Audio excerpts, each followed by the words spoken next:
Hi, my name is Robert. This video is designed to give you step-by-step detailed instructions on completing the task at hand. Please read the comments in the About section of this video. It has valuable information and updates. My YouTube channel has a disclaimer video that I encourage you to watch. And please like, share, and subscribe. I hope you found what you're looking for. Thank you very much for watching. Working on a 2000 Buick Regal. We're going to replace this control switch module for it looks like turn signals, wipers, cruise control, all in one switch mechanism. We got one. Is this new or out of salvage or? New. We ordered online. Brand new. They got it from online. It has a couple screws, so the collar's already off. I got to get in here and take that torque out there. It looks like a T25. We'll probably have to screw that torque out there to get to it. And then got a torque up top right here. So let me grab my torques, see what size gets those out. To do this job, you need a 7mm at E6 reverse torque.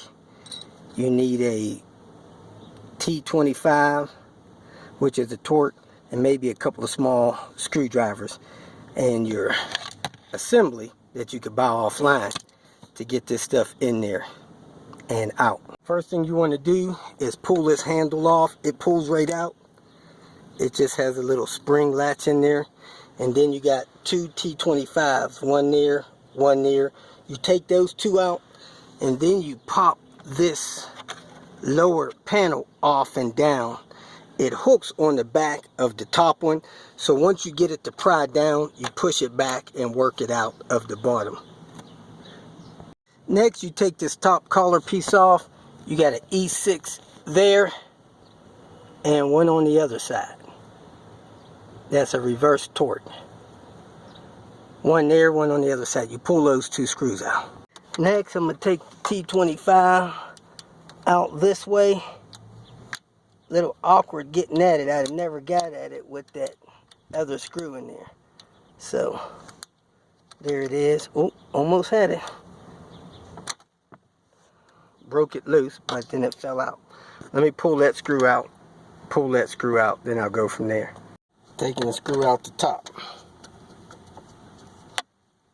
The unit is loose, however, it did come with the wire harness, so we're going to trace that down and unplug that harness from under here somewhere. So let's find where that plugs in at. It looks like a blue one and a black one. If you look down in there, there's a white wire tie that's holding this harness. So I'm going to reach down in there and pull that loose. I reached in there, one hand one way and the screwdriver another way, and I unhooked that wire harness strap thing. And now I'm following these wires down, and they come down here. There's a screw there. That may be a 7mm. I'm going to take that screw out. See if that will let me unplug this back side of this plug.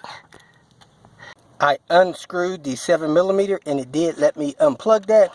So now I got the gray plug on the bottom, the black plug on top. I'm going to work those out of there and let you know how I got them out. I see a little catch right there. So I'm going to put the screwdriver in there to pry that over that catch, and I'm going to pull them out toward me this way.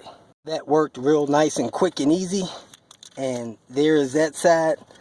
I'm going to put the screwdriver in there, twist that just a little bit, and pull that black one out. That's how I got the screwdriver in there. And I'm going to pull it forward, and it comes out pretty easy. Now that I have those out of the way, this thing should just pull up and out of here. And there it is. Let me feed the new one down there and plug it into the plug. I'm not sure what this is. I didn't see it hooked up to anything, so I'm not going to try to find anything to plug it into. I slid the gray one into the gray slide, the black one into the black side. They have only one way they can go in.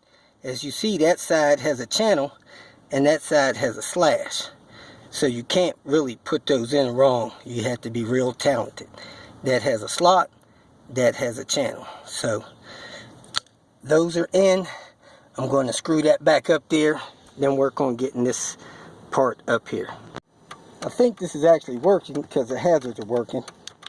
So I pushed the button on top, cut the hazards off. Now let me get these 2 screws back in here. I'm going to start the top one first and then start this one on the front side.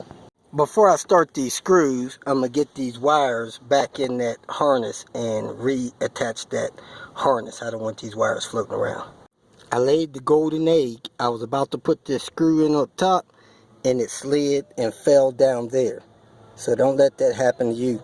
I got to fish that screw out of there with a magnet. Getting that screw back was no fun. I'm going to be extra careful putting it in this time. That one went in easier than expected once I got it lined up. Got the top one secure. I got the cable in there secure. So now I'm going to put the collar on. I think you have to put the top piece in first. So I snapped it in place. Now I'm going to connect the lower piece in it. Now once you have that top piece in place, you screw this up from the bottom. You probably got one on this side and one on this side. Now the one on this side is already broken off. The receiver's busted off.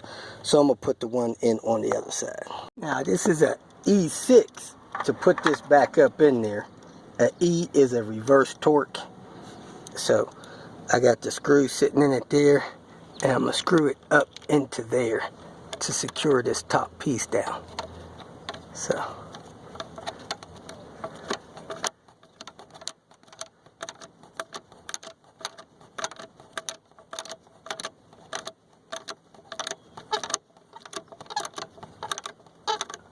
this nugget, it's plastic, you don't want to break it. Next, I'm going to tilt the wheel up and I'm going to try to hook those on the tabs in there. So I take my handle, lift my steering wheel up, pull my handle back off, hook those things around there and put the screws in the bottom of it. It's got 2 screws. You push this thing way under the collar and then you pull it forward, working it up in place, snapping it in place so that you can get your screws back in there. Let me take 2 hands and do that. Takes about 2 or 3 minutes, but it does work in place. And now you can slide your handle on. It just slides in place. Push it in, and now you put your 2 T25s up in there. The lady came and tried to start the car and it would not start. When I came down here, I seen this little white wire here loose. When I touched it on the connector, it started. So that thing must have been like hanging by a thread, and when I unplugged it, I probably bumped it and it came apart. So I'm going to take a picture of this shower. That's going to have to be soldered by somebody. If you feel that this information was useful, please like it and share it with your social media friends. You can subscribe to my channel so that you will get notifications of future videos that I post. You can follow me on Twitter, and if you need to contact me directly, please visit my website. And if you have any questions, leave them below, and someone or myself will reply to them. Again, thank you very much for watching.